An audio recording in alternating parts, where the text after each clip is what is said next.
Here's a head scratcher for you. People who once aimed for a $4,000 to $4,500 mortgage are now stretching that to $7,000 a month, banking on interest rates dropping so they can refinance for less.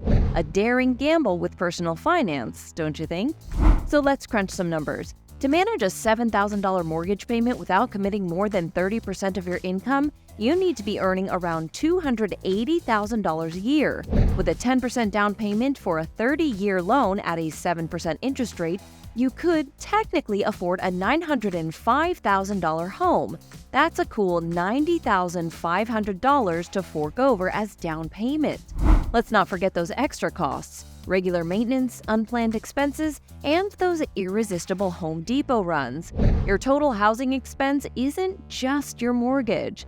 How about this? A household earning $280,000 a year can't afford a median-priced home in Los Angeles, a cool $1.2 million and growing. To afford a home like this, you'd need to earn around $371,200 a year. How about Las Vegas? The median list price is down to $438,000.